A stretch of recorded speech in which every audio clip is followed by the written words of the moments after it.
1-iyun Xalqaro bolalarni himoya qilish kunini Toshkent shahar ichki ishlar organlari tizimidagi jami 44 nafar ayol xodimalar hamda ularning 75 nafar farzandlari Bo'stonliq tumanidagi Ichki ishlar vazirligining Oqtosh bolalar oromgohida o'tkazdilar.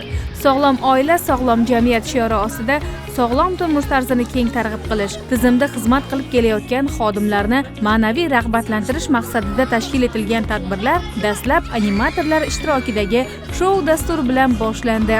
Unda bolalar ertaklar olamiga sayohat qildilar. Qiziqarli savol-javoblarda qatnashib, musiqali interaktiv o'yinlarda faollik ko'rsatdilar. Keyingi tadbir qizaloqlar uchun mo'ljallangan bo'lib, ichki ishlar organlari tizimidagi xodima tomonidan gullardan ikebana yaratish bo'yicha mahorat darsi o'tkazildi.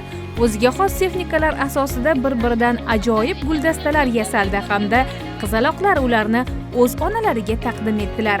O'g'il bolalar esa bu vaqtda kichik futbol musobaqasida g'oliblik uchun kurashayotgan edilar. Qizg'in va shijoatga boy o'tgan o'yinda bolalar haqiqiy futbolchilardek harakat qildilar.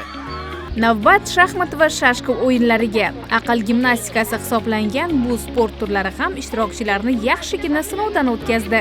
Ularning mahoratlari hakamlar tomonidan baholab borildi. Bolalarimiz mazza qilib dam olishyapti. Har xil musobaqalar tashkillashtirildi. Futbol o'ynashdi, shashka, shaxmat, kimdir yurtda kuzgi nusxasi, bolalar xursand. Buning uchun ichki ishlar bosh boshqarmasi rahbariyatiga o'z minnatdorchiligimizni bildiramiz. Tamomlash menga juda yoqadi. Futbol, shashka, shaxmat o'ynadim. Birinchi o'rinni oldim shashkadan. Futbolda biza yurtdik. Shu tashkil qilgan barcha tashkilotga kattakon.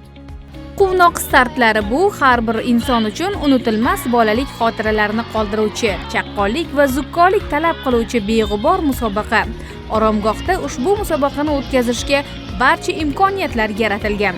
Bolalarning zavqli ishtiroklari kattalarni ham to'lqinlantirib yubordi.